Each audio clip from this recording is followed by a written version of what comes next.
welcome to Key West Dolphin Cove. My name is Isabel. I'm one of the trainers that has the amazing honor and privilege of getting to take care of these incredible animals every single day. Before I get talking about the pond that lives here though, I do want to run through a couple of quick safety guidelines.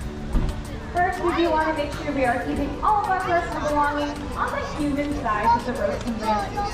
That includes anything like your phones, your cameras, your hats, sunglasses, plushies, souvenir cups, hard maps, and especially our hands. Dolphins are naturally very curious, so anything that enters their space, they may try and take. And if they do, their object might be waterproof, but probably not dolphin proof. Additionally, we also want to make sure we are not climbing any of the ropes or railings around the habitat. It is a 24/7 splash zone here, and as such, those surfaces can be very slippery. If you're not interested in meeting any of these incredible dolphins here today, head on over to that yellow cabana and inquire about the Dolphin Encounter program.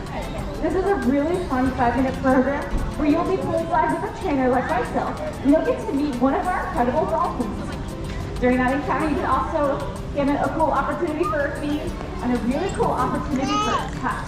So if you've ever wondered what a dolphin feels like, the Dolphin Encounter program is a really neat place to find out. And there will also be a photographer available for photos as well. So again, if the Dolphin Encounter program sounds like something interesting to you, head on over to that yellow cabana and ask all about it. We have a total of 8 dolphins that live here in Key West Dolphin Cove. We have 7 adult females and 1 juvenile 3-year-old male named Spark. And Sparky is only 3, he does still live here with his mom, Sasha, who is 17. The oldest dolphin in this habitat is Griffith, and she is 27 years old. Now, Griffith is not the oldest dolphin here at Seaworld. That honor does go to Starbuck, and you can find Starbuck over in our Dolphin Stadium doing our Dolphin Adventure presentation. Starbuck is 45 years old. Coming back to the pod that lives here, you might be wondering to yourself, Isabel, you mentioned a couple names. You said there's 8 dolphins in here. How could you possibly tell them all apart? It must be so difficult. Upon first glance, they may seem to look all identical. But as you start to study their faces, you start to notice little differences between all of them. For example, Griffith, the 27-year-old I mentioned, she's the biggest dolphin in here. And in fact, her being the biggest means that she is the matriarch, possibly the pod. Apart from how big she is, she also tells Griffith apart from the others from a little dimple on the front of her chin. Now this dimple gives her a little bit of a butt chin look, but this dimple is how I can identify Griff from all the other dolphins. Spark, the 3-year-old male I mentioned, he's the smallest dolphin in here.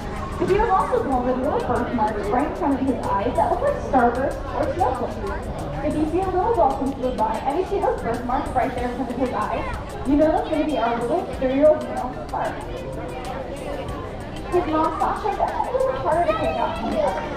But Sasha has a marking at the left corner of her mouth. Now this marking looks like the letter L. So if you see dolphins come by and you happen to catch a glimpse of that left corner of her mouth and you see that letter L there, you know that's going to be Spark's mom, Sasha. Our dolphin Aurora, she has a very pretty marbling that comes down across her mouth or forehead area. Now this marbling actually goes out a bit like a bubble or a halo. I like to call that her bubble crown. If you see a really pretty dolphin swim by and you see that her marbling goes out like a halo or a bubble, that's going to be our dolphin Aurora. Our dolphin Haley, she has very dark marks that come down across her melon and then down across her eyes. In fact, those markers are so dark, especially the ones around her eyes, that it made me think of a superhero mask the first time I saw it. So I can correlate that if the dolphin swims by, and I say that they were making a really dark mark that looks like that superhero mask, I know that's actually going to be our dolphin Haley. Our dolphin Yarn, she has a very curved dorsal fin. In fact, it's so curved and hooked that made me think of a pirate hook the first time I saw it. Now I know pirates go yar. Anytime I see a really curved and hooked dorsal fin swim by, I know that's going to be our dolphin Yar. Now fun fact about dolphin dorsal fins, they are as unique as a human fingerprint. No two are going to be the same. In fact, researchers who study wild dolphin populations will use those dorsal fins to identify individuals out there. But another way we can tell our dolphins apart will be through their counter shading. Counter shading is a type of camouflage characterized by having a dark back and a light-colored belly. And some of the best examples you'll see of that on your visit to SeaWorld today will be in our penguins and in our orcas. they're going to have black backs and white bellies. But our dolphins here do have a type of counter shape. They're going to have dark gray backs and white and pink bellies. The dolphin I mentioned, Yard, she's got a super pink belly on her underside. I compare to other dolphins like say maybe Aurora or Haley, it isn't quite as pink. Yard is very pink compared to the rest of the class. If I see a really pink belly swim by, I know that's going to be a Yard swimming by. We do offer our dolphins all different types of training sessions all throughout the day. So we can offer them something like a husbandry session, an exercise session, a cognitive learning session, an enrichment session, a relate session, or even a play session. If you're here at the 10 o'clock hour, you may have seen us doing our husbandry session with our dolphins. Husbandry is a fancy term for medical care. Now during the session, we take our time to look over our dolphins and make sure they're nice and healthy.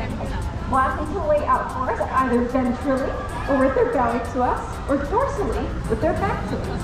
And we'll just look over their body and make sure there's no bumps, no bruises, or anything that wasn't there the day prior.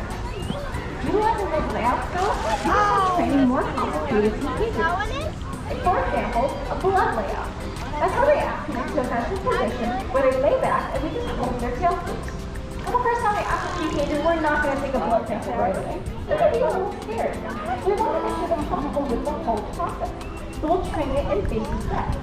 So the first time we ask them into that position, we're not going to take a blood sample. We'll just ask them to sit there for just a moment while we hold their tail loose, and then we'll say, great job, you can come out of that position, and we'll throw them a mini dolphin party. The next time we ask them, we'll have a play with maybe 5 to 10 seconds. And then we'll ask them out and say, good job, and we'll have another mini dolphin party. And we'll build up that time duration, so the pup will sitting there for just a moment or two. From there, we can move on to adding other environmental stimulus. So we can then have maybe another trainer stand poolside to represent the vet. Or if we have time, we can ask the vets to come out for what we call a desens. The desensitization is just getting the dolphins used to other things in the environment.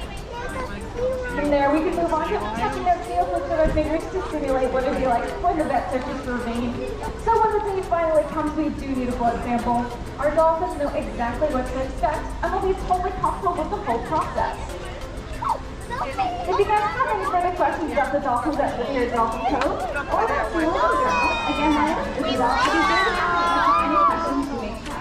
As a quick safety reminder, we want to make sure we are keeping all our personal belongings on the human side of the ropes and railings, and that we are not climbing any of the or railings either. If you're not interested in meeting any of these dolphins today, head on over to that yellow cabana and inquire about that Dolphin Encounter program. You'll get an opportunity for a touch, a feed, and you'll also get a cool opportunity for a photo. We want to thank each and every one of you for joining us here at Key West today and at Seaworld, and we certainly hope you have a fantastic rest of your day here with us at Seaworld.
Wow.